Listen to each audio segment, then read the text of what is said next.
aproveitar o gancho. Podemos comentar? Claro. Aproveitar o gancho aí que você falou do Marx ter dito ou não, ter tido ou não sensibilidade para a questão ambiental.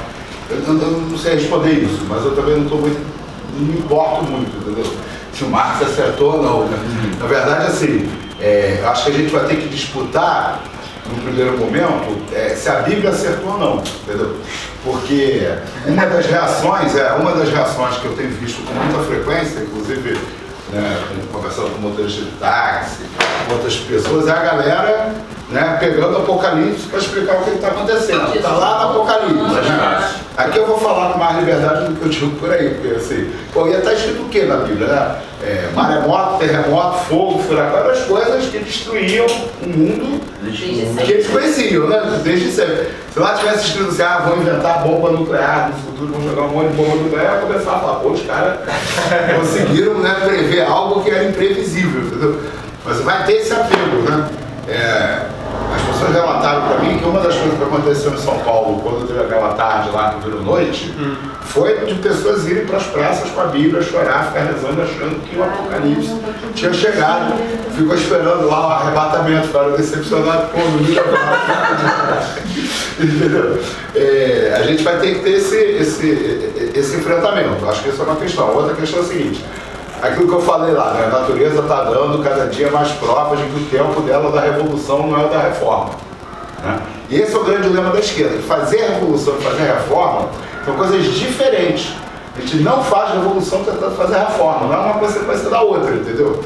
Então, assim, a crise, assim, para mim, por que o Bolsonaro é presidente da República hoje? Porque a esquerda brasileira, o pós-ditadura militar, foi hegemonizada pela ilusão de domesticar e reformar o capitalismo no Brasil. Então, quando chegou ao poder, né, não é execuível, né, não conseguiu nem tentar. Vocês pegam os manuais clássicos, o que é ser social-democrata, reformar o capitalismo. É muito diferente do que foi o governo do PT. O governo do PT é Banco Mundial, né, pela esquerda. A esquerda da política do Banco Mundial, ou seja, arroxo com benesses pontuais para os mais pobres, né? Então, assim, estou tentando resumir para não ficar falando muito. A gente, ao chegar ao governo, tentando fazer o que não era possível, não conseguiu fazer nem o que tinha sonhado fazer, ficou mais recuado ainda, né? Então, essa nova fase, essa que é a grande discussão. A gente precisa discutir o que é fazer revolução, né? A gente precisa... Eu acho que a história mostra algumas pistas, né? Não existe revolução sem dualidade de poder. Você tem que ter Você só vai derrubar o Estado e criar um novo Estado se você estiver criando condições para isso antes da crise revolucionária, né? Você chega numa crise revolucionária sem essas condições, a repressão vence, né? Então, a Argentina em 2001, Brasil em 2013, você tem grandes crises de massas, ameaças, estabilidade, mas você não tem, né? A classe não está preparada para tomar o poder. O mais louco agora para mim nos últimos tempos foi no Equador, né, cara? Que a galera praticamente derrubou o governo e tal, depois falou, tá beleza. E voltou, né? Então você não consegue fazer a revolução se você não se prepara para isso, né? Eu não conheço nenhuma revolução que os revolucionários decidiram que a revolução ia acontecer e ela aconteceu. Mas os revolucionários se preparam para a crise revolucionária ou não. E qual é a grande preparação? É o poder popular. A gente, mais do que disputar a eleição, a gente tem que estar preocupado em organizar o poder popular. Essa tinha que ser a grande tarefa do nosso partido nesse momento. Como é que a gente transforma toda a oportunidade de luta em embrião de transformação revolucionária. Então, o que é poder, né? Poder não é só poder político. Poder ele é político, ele é econômico, ele é cultural, ele tem várias facetas. A gente tem que aprender a disputá-lo nas várias facetas, né? O poder político que a gente tem que disputar não é ganhar espaço nesse Estado, é construir outro Estado, né? Eu acho que a experiência, só para concluir, inclusive é de que são duas autocríticas em relação ao socialismo real. Uma autocrítica diz respeito ao desenvolvimentismo, isso aí que você falou, né? Ele já fez isso, os socialistas já tomaram um monte de lugar no planeta e ajudaram a foder com tudo, né? Não conseguiram ter uma visão diferente, né? Acho que o Mar de Aral, de repente, é o grande exemplo, né, do socialismo ajudando a degradar o meio ambiente, né? Mas a outra autocrítica também diz respeito ao autoritarismo, né? Para resumir bem, assim, se a gente quer acabar com as classes e a partir daí não ter mais a necessidade de Estado, né, o Estado se desenvolver, se diluir em outra forma de organização política, o caminho para fazer isso não pode ser o super-Estado. Tem que ser um quase-Estado. Né? E aí, o que eu entendo por isso? Né? Qual é a grande característica do Estado? O Estado tem corpos de especialistas para fazer as leis, para julgar as leis, para impor a violência. Na verdade, a gente não tem que ter um super-Estado, super autoritário que vai impor o caminho do socialismo. Ao contrário, essa nossa transição, você tem que ir diluindo esse corpo de especialistas. Né? Tentar ficar mais claro, a dicotomia entre o cidadão e o político. O cidadão vota e o político exerce o poder. Não, isso daí tem que ser diluído. A gente tem que ter instrumentos em que o cidadão exerce o poder. Né? Cada vez mais o poder diretamente. O político tem cada vez menos espaço para representar sem ouvir, sem né? As pessoas estarem participando cotidianamente. Eu tentei avançar um monte de discussões, não sei se ficou meio confuso. Mas é porque é difícil mesmo.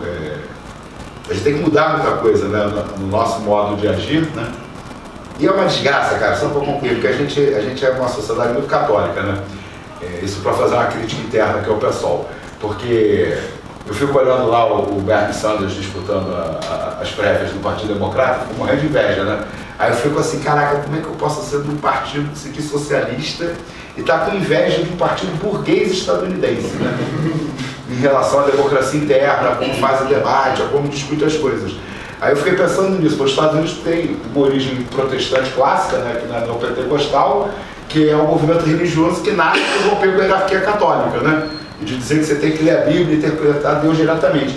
E tem uma influência muito grande da cultura judaica, né? Que é uma cultura que eles têm a tradição de debater a Bíblia, né? Você já viu essas imagens dos judeus reunidos, gritando, parece bolsa de valores?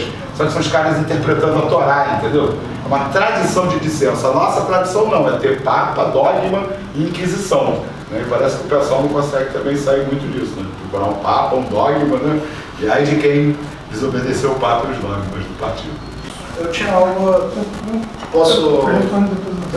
Tem umas coisas que eu queria dialogar também disso. Vou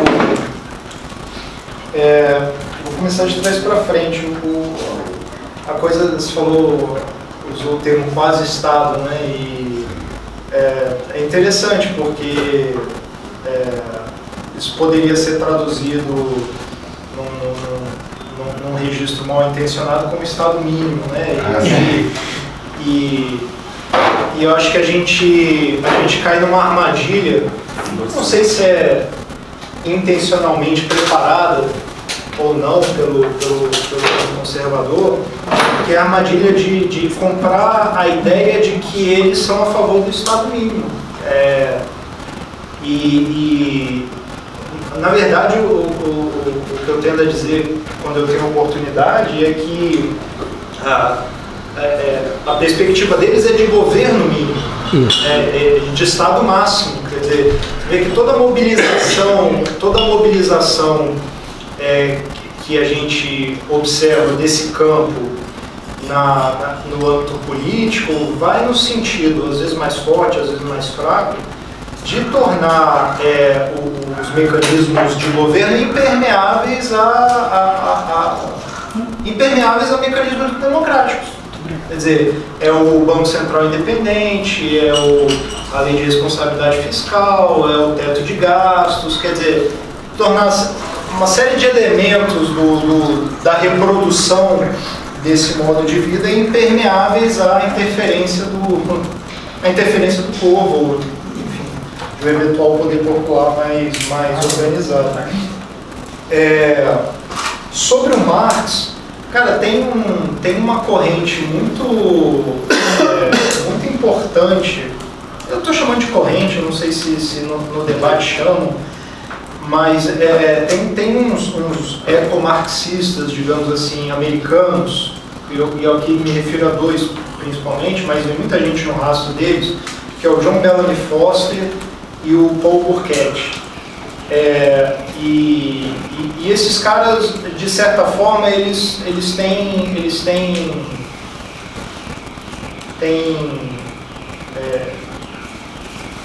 enfim, tem centralizado muito o debate dos marxistas no campo ambiental. E o diabo é que o principal esforço intelectual deles é demonstrar que em Marx já havia o ecossocialismo, né? Que assim, é um esforço interessante de inventariar a obra, todos os pontos em que o Marx, né, teve um insight, não sei o que e tal, e é até importante, mas eu não acho, realmente, concordo com o Renato, não pode estar no centro do... É por isso que quando eu apresento o que eu tenho a dizer, eu apresento dizendo que é uma crítica ecológica ao capitalismo.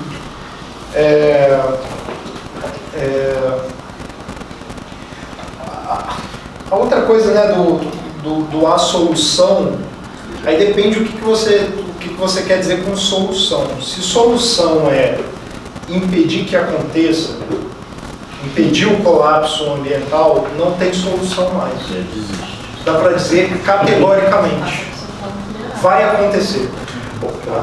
Agora, se por solução você quer dizer a sobrevivência da espécie humana e uma sobrevivência que vale a pena, aí acho eu ainda tem solução. Colocando isso claramente como a meta, a gente consegue desdobrar qual é o tipo de luta que nos interessa.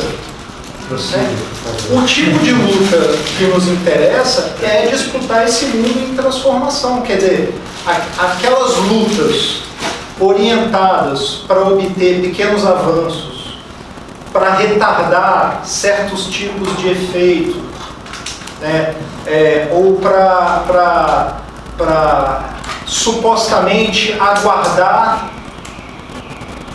um eventual momento em que as condições estariam mais propícias para uma luta disruptiva. Esse tipo de luta é o que eu chamei na metáfora de disputar as condições de higiene da cozinha de um navio que está naufragando. Tá? Em outro contexto, seriam importantes, acrescentariam. No contexto atual, é desperdício de capacidade de mobilização. Acho eu, a gente tem que estar disputando os bots. Tá? E vendo coisa, pensando em questões tão dramáticas quanto evacuação de grandes centros urbanos. Não evacuar imediatamente, mas no horizonte próximo será necessário. Como vai ser? Como a gente vai interferir nesse processo? Para onde a gente vai? Como vai? A gente vai estar adequadamente preparado para o tipo de tensão, até mesmo bélica, que vai vir no rastro desse tipo de disputa? Eu acho que a nossa luta, o eixo dela faria muito bem de ser redirecionado para esse tipo de